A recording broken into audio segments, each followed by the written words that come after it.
देखिए यहाँ पर एक और बहुत बढ़िया क्वेश्चन है जिसे हम डिस्कस करने जा रहे हैं। तो ये जैसा कि ये डीवाई दिया हुआ है, डीवाई को लिख सकते हैं कुछ इस तरह का लिख देंगे, और इसमें भी वेरिएबल सेपरेबल लगा लिया। तो वेरिएबल सेपरेबल लगाने पे ये कुछ इस तरह का हो गया।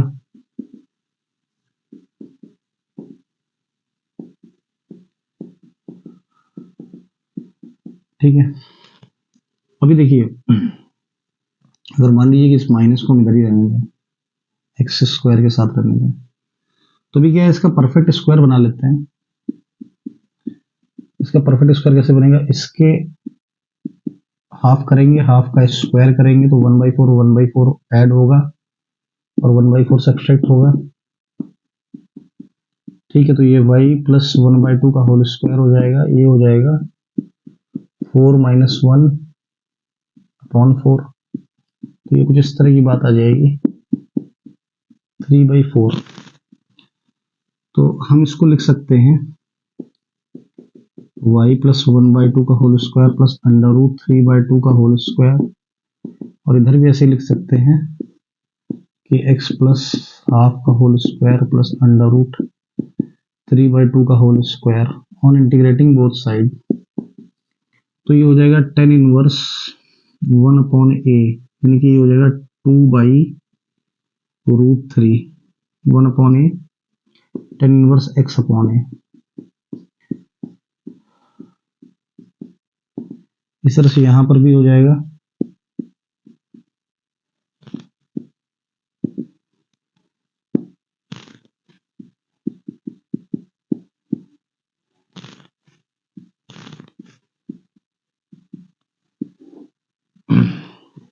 अभी देखिए यहाँ पे एक कांस्टेंट ऐड हो जाएगा, तो अगर इसको हम 2/√3 को इधर ले आए, कॉमन हो जाएगा tan इनवर्स, और ये ऐसे ही रहने देते हैं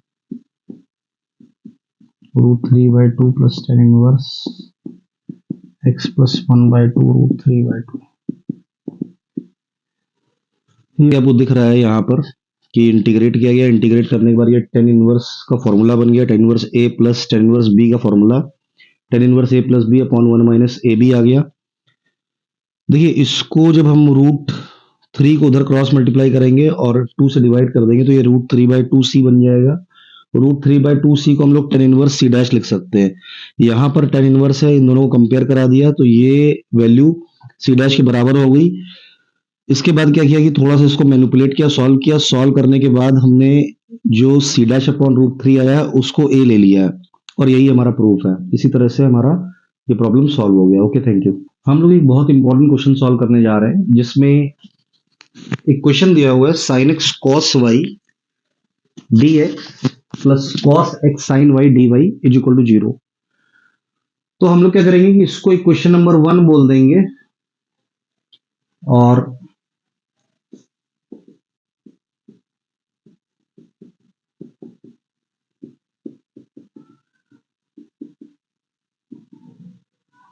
देखिए यहां पे हमको क्या करना है कि साइन के x dx के साथ x वाला चीज चाहिए, यानी कि cos x से डिवाइड कर दे।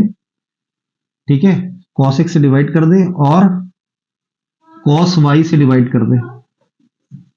ठीक, तो अभी क्या है कि ये cos y कट जाएगा, cos x कट जाएगा, साइन अपॉन cos क्या हो जाएगा, tan x हो जाएगा, ये tan y हो जाएगा। तो ऑन इंटीग्रेटिंग बोथ साइड्स, ठीक है, ऑन इंटीग्रेटिंग बोथ साइड्स, तो tan का होता है log sec x। ठीक है, उसी तरह से tan y का हो जाएगा log sec y, constant add कर देंगे log c। तो अभी log m plus log n, तो log m इंटू n हो जाएगा। तो sec x into sec y हो जाएगा c के बराबर। ठीक है, अभी क्या करना है, इसको इक्वेशन नंबर 2 बोल देते हैं, पुट करते हैं x is equal to 0 and y is equal to pi by 4। ठीक है, तो सेक 0 जो होता है वो 1 हो जाएगा और सेक पाई बाई 4 जो होता है वो √2 होता है। तो जो c की वैल्यू है वो आ जाएगी हमारी √2। ठीक, तो अभी हम क्या करने जा रहे हैं कि हम क्वेश्चन नंबर 2 में वैल्यू पुट कर दे। तो सेक एक्स सेक वाई जो होगा वो √2 हो गया। देखिए y को हम लोग लेफ्ट में रोक लेते हैं, जैसे कि सेक वाई हो गया। सेक वाई को क्या लिख सकते हैं, √2 अपॉन सेक एक्स। सेक ऊपर जाएगा तो ये बन जाएगा √2 cos x। This is the required solution.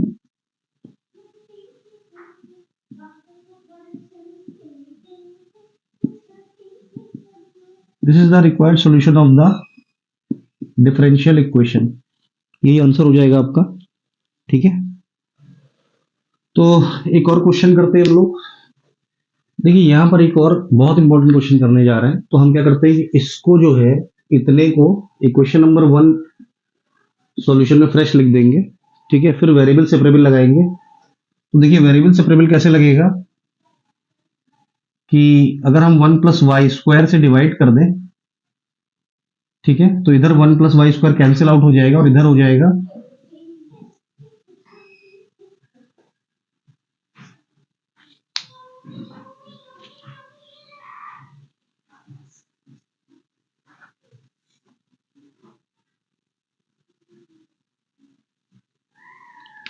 यहां पर ये डिवाइड हो गया ए की पावर एक्स अपॉन 1 प्लस ए की पावर 2x dx बराबर 0। ठीक है, ऑन इंटीग्रेटिंग बोथ साइड्स तो ये tan इनवर्स y होता है। ठीक, इसको हम थोड़ा सा अलग से सॉल्व कर लेंगे। ए की पावर x को हम लोग t बोल देंगे, तो e की पावर x dx जो होगा वो dt हो जाएगा। तो यहां पर जो है ये हो जाएगा 1 upon 1 plus T square D T. ये हो जाएगा tan इनवर्स टी, इसका इंटीग्रेशन। ठीक है, तो tan इनवर्स टी जो है, क्योंकि टी हमने e की पावर x लिया है तो ये e की पावर x आ जाएगा। तो इस तरह से हम डायरेक्ट लिख दे रहे हैं tan इनवर्स e की power x।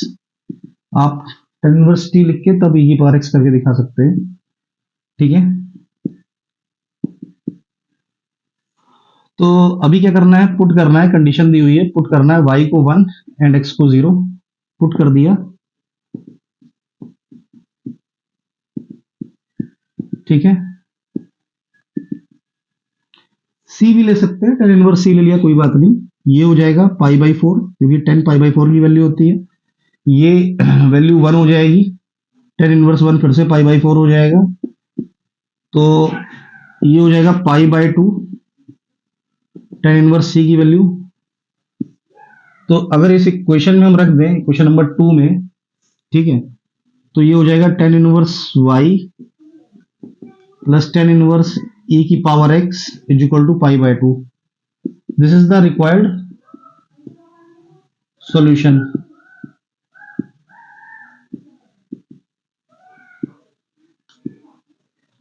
This is the required solution of differential equation.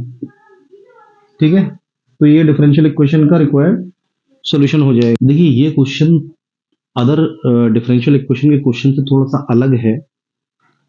तो इसमें हम क्या करते हैं कि जैसे फर्स्ट ऑर्डर डिफरेंशियल इक्वेशन होती है dy बाई डी एक्स, वैसे dx बाई dy टाइप का बनाते हैं। तो इसको इतने को इक्वेशन नंबर 1 बोल दिया और इसमें कुछ डिवाइड दिया हमने, कुछ इस तरह का डिवाइड दे दिया। ठीक है, अभी इसमें और डिवाइड देते हैं।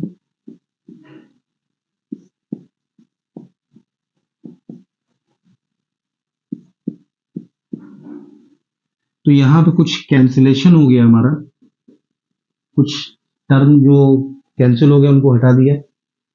ठीक, तो ये हो गया x अपॉन वाई, ये हो गया आपका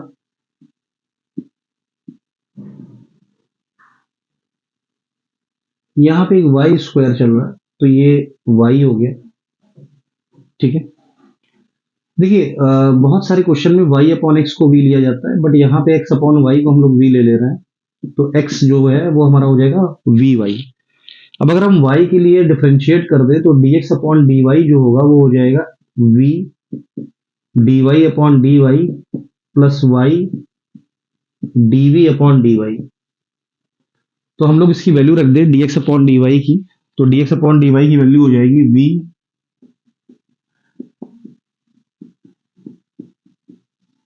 देखिए ये dv अपॉन dy है, ये 1 हो जाएगा, इसको लिखने की जरूरत नहीं है। इसी तरह से ये भी v हो जाएगा और ये y रहेगा, ये v हो जाएगा। ठीक है, तो v भी कैंसिल आउट। ठीक, ये कुछ इस तरह का हो गया, y कैंसिल आउट, तो dv upon dy is equal to 1 upon e की पावर v। तो e की पावर v को अगर हम क्रॉस मल्टीप्लाई कर दें, इधर कर दें, ठीक है, तो ये कुछ इस तरह से लिख सकते हैं, और dy को उधर भेज दे तो हम ये लिख सकते हैं ऑन इंटीग्रेटिंग बोथ साइड्स। अगर इंटीग्रेट कर दे बोथ साइड्स को तो हमें क्या मिलेगा, हमें मिलेगा e की power v is equal to y plus c. देखिए अभी क्या है कि v हम लोगों ने लेट किया था, तो v में नहीं लिख सकते सॉल्यूशन, v क्या था यहाँ पे x अपॉन वाई, तो ये आ गया आपका required solution. This is the required solution of our differential equation. ठीक है,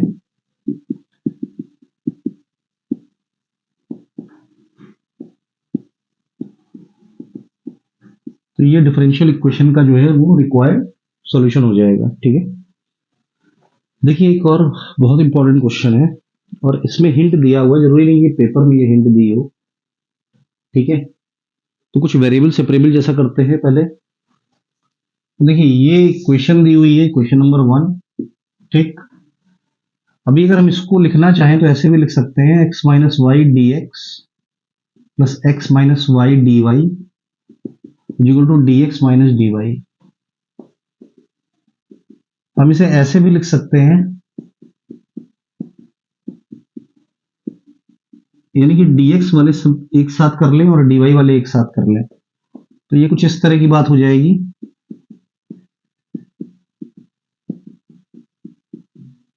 ठीक है, अभी देखिए हम इसको इस तरह से भी लिख सकते हैं कि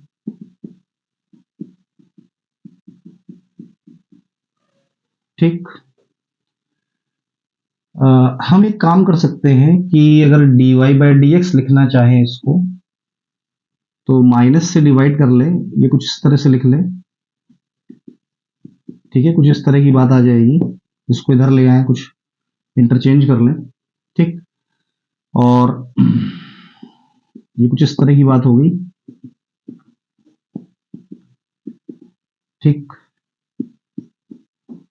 अभी देखिए यहां पे अगर हम x माइनस वाई को t लेट कर ले, ठीक, तो लेट करते हैं x माइनस वाई को t,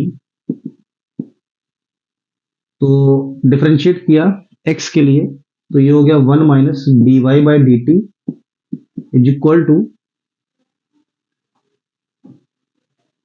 देखिए क्योंकि हमें जो चाहिए वो d y by d x चाहिए। ठीक है, तो x के लिए अगर हम डिफरेंशिएट करें तो यहां पर हो जाएगा d y by d x. ठीक, और ये हो जाएगा d t by d x. ठीक है, इसको थोड़ा सा प्रॉपर करके लिख लेते हैं, ये हो गया d y by d x. ठीक, तो अभी देखिए यहां पर जो है अगर हम D t by d x को इधर ले आए, तो ये कुछ इस तरह से d y by d x की वैल्यू आ जाएगी 1 minus d t by d x. तो ये हमने कर लिया 1 minus d t by d x, ये हो गया माइनस का t माइनस 1 और ये हो गया t प्लस 1। अभी हम क्या करें कि इसको जो है इधर लेके आ जाए और D t by d x को ऐसे लिख लें। ठीक है, थोड़ा सा एलसीएम ले लेते हैं, एलसीएम भी हम लोग यहीं पर रफली सॉल्व कर लेते हैं, t प्लस 1 और t माइनस 1, t प्लस 1। ठीक है, तो ये 1 1 कैंसिल आउट हो जाएगा, ये हो जाएगा 2t अपॉन t प्लस 1। ठीक है, तो हम इसको लिख लेते हैं 2t अपॉन t प्लस 1। ठीक, और ये हो जाएगा dt बाई dx। ठीक है, इसी तरह से हमको आगे इसको सॉल्व करना पड़ेगा। देखिए अब जो है, अब क्या है कि हमको वेरिएबल सेपरेबल लगाना पड़ेगा। तो वेरिएबल सेपरेबल कैसे लग सकता है? वेरिएबल सेपरेबल के लिए हम एक काम करते हैं कि इसको 2dx लिख देते हैं और इसको t प्लस 1/t लिख देते हैं। ठीक है, तो ये 2x हो जाएगा अगर ऑन इंटीग्रेटिंग बोथ साइड कर दिया जाए। ठीक है, बोथ साइड्स, ये हो जाएगा टी टी कट जाएगा तो ये टी ही आएगा, ये 1/t होगा तो ये log t हो जाएगा। ठीक है, और प्लस c हो जाएगा। तो अभी कुछ वैल्यू हमको दी हुई है शायद, y की वैल्यू -1, तो put y is equal to -1 and x is equal to 0। ठीक, बट एक समस्या है हमारे पास कि हमने जो है वो t में लिख रखा है इसको। तो पहले हम t को हटा लें। t था क्या हमारा? x माइनस वाई था। ठीक है,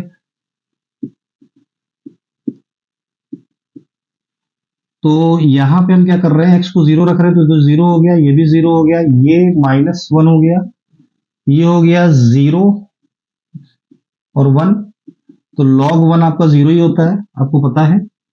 ठीक, और ये हो गया 1 प्लस c, तो c की वैल्यू आ गई -1। देखिए अब अगर c की वैल्यू को -1 पुट कर दिया जाए, ठीक है, इस इक्वेशन में, इक्वेशन नंबर इसको बोल देते हैं 2। तो 2 में अगर हम c को लगा दें तो ये हो जाएगा 2x बराबर x minus y log x minus y minus का 1। ठीक है, तो ये 2x माइनस एक्स हो जाएगा, तो 2x minus x plus y plus 1 log x minus y, और ये हो जाएगा x plus y plus 1 equal to log x minus y. तो यही हमारा जो है वो रिक्वायर्ड सॉल्यूशन हो जाएगा। वो रिक्वायर्ड सॉल्यूशन पूछ रहा था, तो this is the required solution. ठीक है, इसी के नीचे हम लिख देंगे this is the required solution. ठीक, तो अच्छा क्वेश्चन है, पूछा जा सकता है आपसे।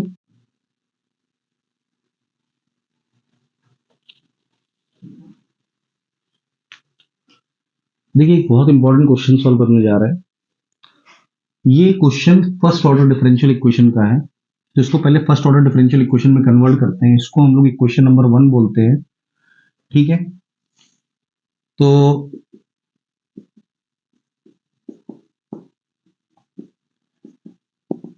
देखिए dy को अगर इधर क्रॉस मल्टीप्लाई कर दें और ds को इधर क्रॉस मल्टीप्लाई कर दें तो इसको ऐसे भी लिख सकते हैं। ठीक, और dy बाई dx ये हो जाएगा कुछ इस तरह का। ठीक, इसको अगर ऐसा लिख लें,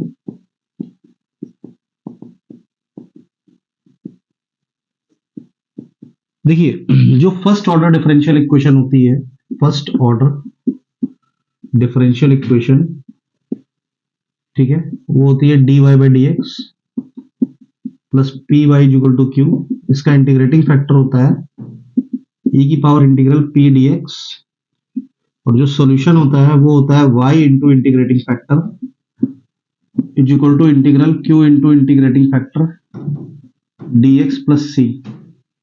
ठीक, तो अभी क्या कर सकते हैं, हम इंटीग्रेटिंग फैक्टर निकालने जा रहे हैं। यहां पर है 1/√x, तो 1/√x का मतलब हो गया e की पावर x की पावर -12, तो -12 प्लस 1 हो गया और -12 प्लस 1 हो गया। ठीक है, तो ये √x 1/2, तो ये हो गया e की पावर 2√x। ठीक है, तो y इंटू इंटीग्रेटिंग फैक्टर यानी कि e की पावर 2√x बराबर इंटीग्रल ओवर, ये ऐसा कर दिया। ठीक, ये dx प्लस c हो गया। ठीक है, तो ये e की पावर 0 हो जाएगा, 1 हो जाएगा, और x की पावर -12 है। ठीक है, तो x की पावर -12 का मतलब हो जाएगा -12 प्लस 1 -12 प्लस 1। ठीक, तो ये जो सॉल्यूशन है वो कुछ इस तरह से आ जाएगा, 2√x प्लस c, तो y हो जाएगा two e to the power minus two root x plus c e to the power minus two root x. देखिए कांस्टेंट में कांस्टेंट का मल्टीप्लाई, तो एक अनदर कांस्टेंट ले सकते हैं। इसको अगर हम सी डैश ले लें तो this is the required solution.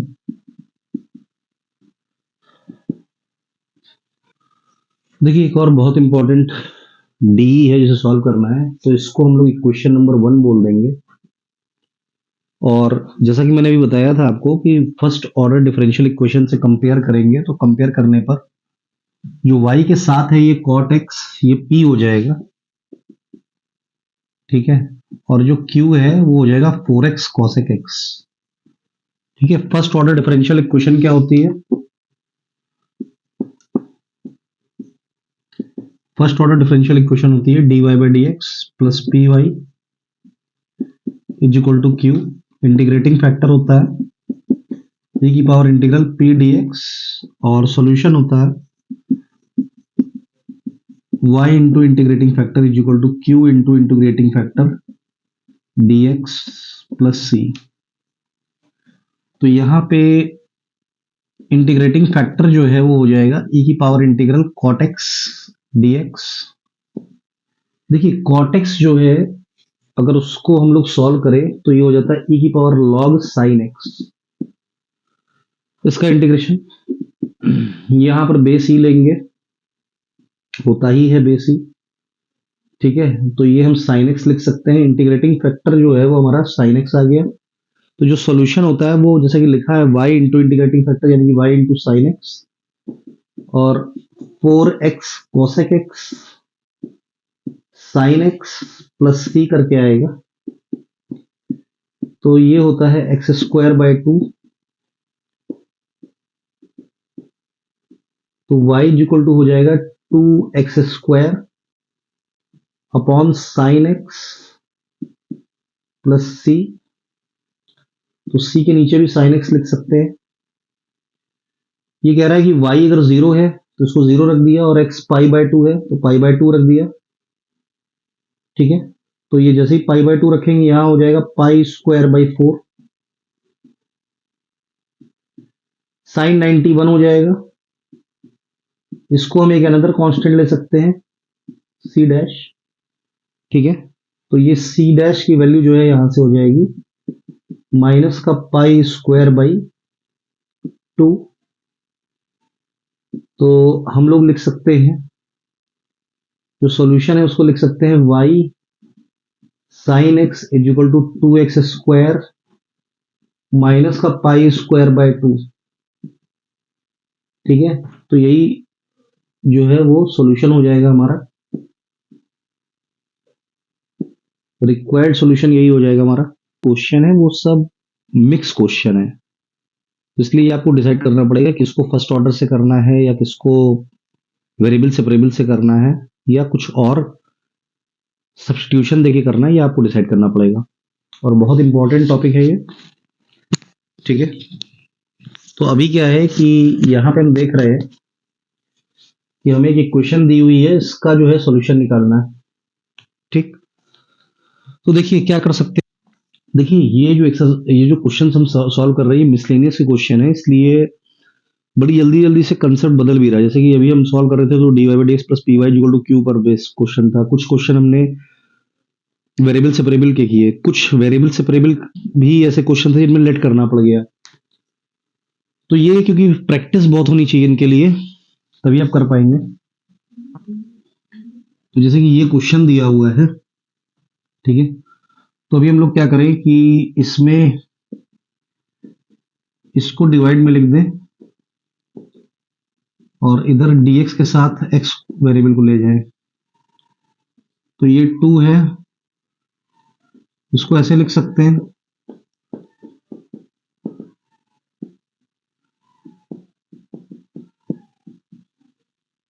अभी ये इंटीग्रेशन बचा हुआ है,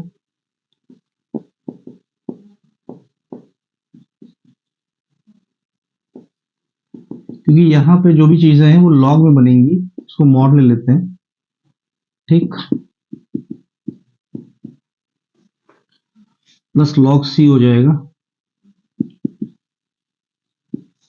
ठीक है, देखिए अगर e की पावर y को हम लोग t लेट कर लें, लेट e की power y is equal to t, तो e की पावर y dy जो है वो dt हो जाएगा।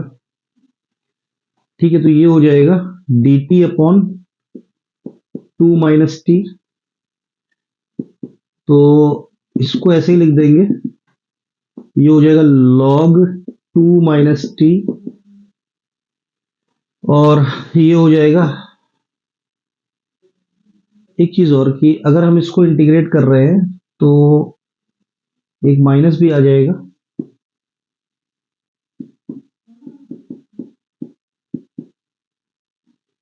ठीक है, अभी देखिए इसको हम लिख सकते हैं माइनस का log 2 - e की पावर y, और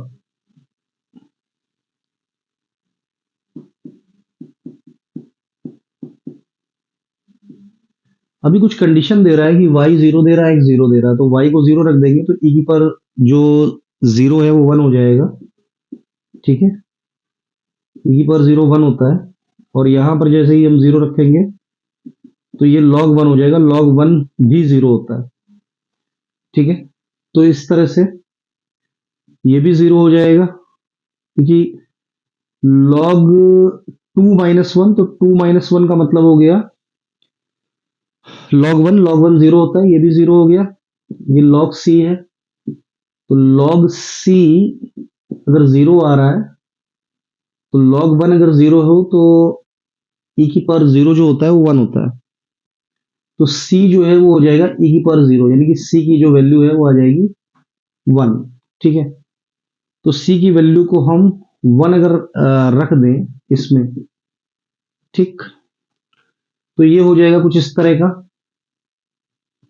इसी के नीचे लिख देते हैं, ये तो हमने लेट किया था।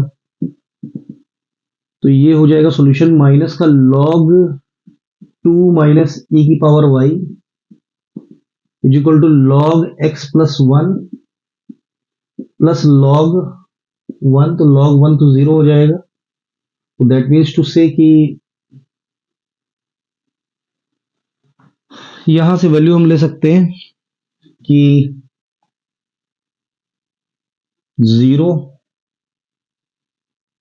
अगर इधर कर दें तो ये log x प्लस 1 है, ये उधर जाएगा तो log 2 - e की पावर y हो जाएगा, और हम इसको ऐसे भी लिख सकते हैं मल्टीप्लिकेशन में कि x प्लस 1 और 2 - e की पावर y, ये 0, तो इन दोनों का प्रोडक्ट जो है वो हमारा 0 आ रहा है, यानी कि हम ये कह सकते हैं कि x प्लस 1 जो है और 2 - e की पावर y जो है वो e की पावर 0 है, यानी कि 1 है, तो 2 - e की पावर y क्या हो जाएगा, वो हो जाएगा 1 अपॉन x प्लस 1, और इसी तरह से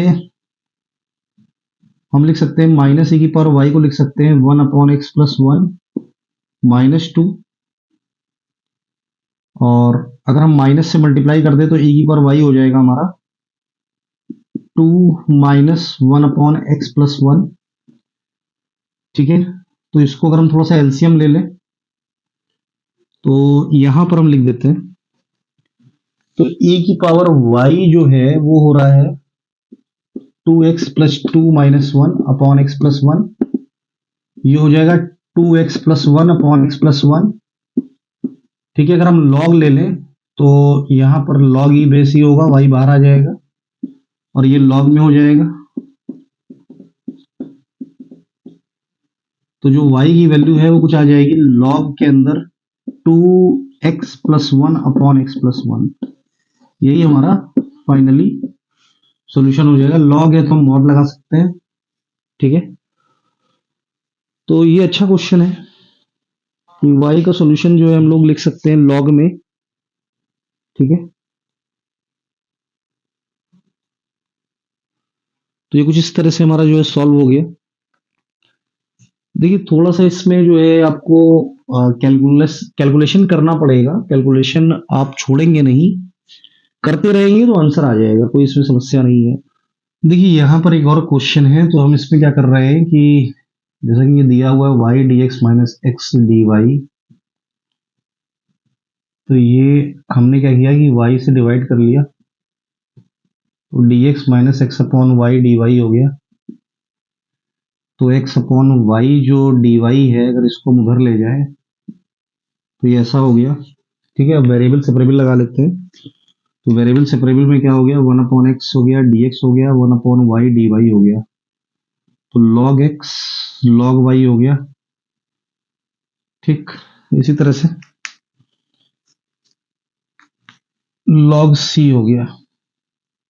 ठीक, तो ये इधर आ गया।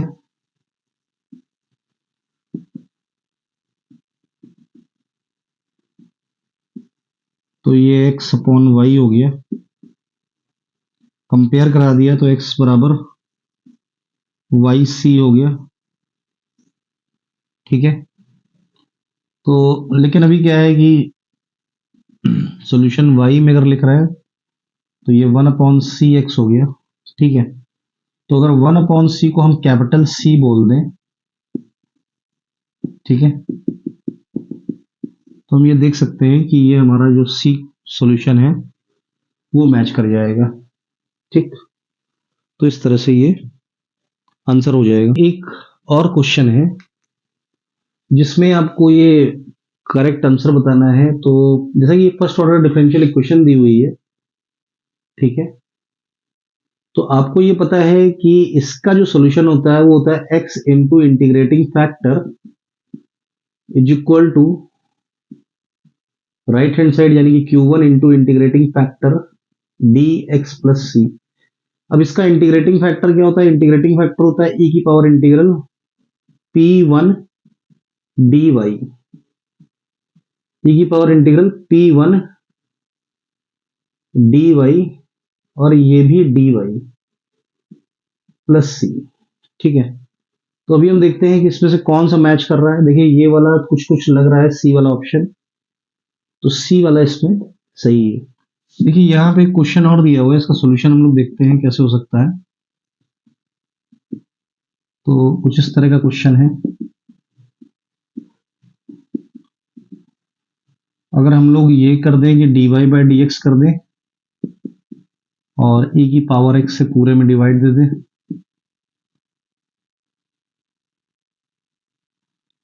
तो ये हम इस तरह से भी लिख सकते हैं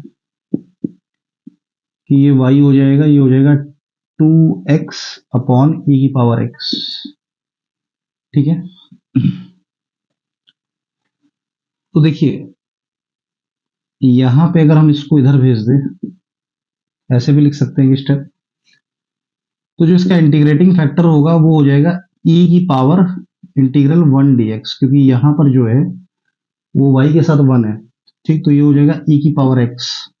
जो सोल्यूशन होगा वो हो जाएगा y की पावर y इंटू e की power x is equal to q into integrating factor plus c, यहाँ dx। तो ये कट जाएगा, माइनस का 2x स्क्वायर बाई 2, इसका इंटीग्रेशन आ जाएगा, 2 कट जाएगा। तो इसको अगर इधर लेकर के चले आए तो ये सी ऑप्शन हमारा जो है वो सही हो जाएगा।